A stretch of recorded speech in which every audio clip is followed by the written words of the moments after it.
So ayan, good morning sa inyong lahat mga kabakal. So for today's video ay magdudugtong tayo ng I-beam. Ayan, ito yung dudugtong natin mga kabakal. Ayan, hininangin natin yan mga kabakal gamit ang 6011 electrodes. Ayan. At syempre mga kabakal, itong ang ating pang final capping 6013 mga kabakal yung available na welding rod natin dito. Kaya ito muna yung gagamitin natin.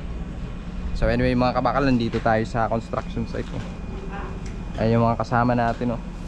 Ayan yung iba magpaparlina mga kabakal. So ayan, maghenang na tayo mga kabakal. So bago yan mga kabakal, ganito yung splicing natin. Ganito. Ganyan 30 yung haba mga kabakal, 30 by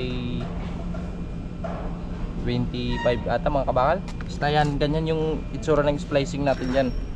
Ayan So ayan, may gap tayo dito mga kabakal. Gap, konting gap. Ayan. Ayan, lilinisan pa ito mga kabakal. Medyo may ano pa, slag. Ayan. So syempre mga kabakal, una natin gagamitin dito ay 6011 for root pass. At papakita ko sa inyo mga kabakal yung amperahe natin. Ito naman yung welding machine na ginagamit ko ngayon. Ayun, yung amperahe natin dyan is 145 mga kabakal. 145. So okay na yun mga kabakal for 6011 root pass. So ayan, mag root pass na tayo mga kabakal.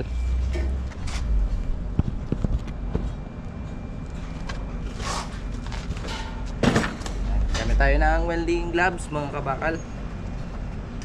Welding gloves para hindi mapaso syempre. 11.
So by the way pala mga kabakal, kapag full weld na tayo ng splicing na I-beam, usually ginagawa natin mga kabakal, tinatak muna natin sa bawat corner at kanto.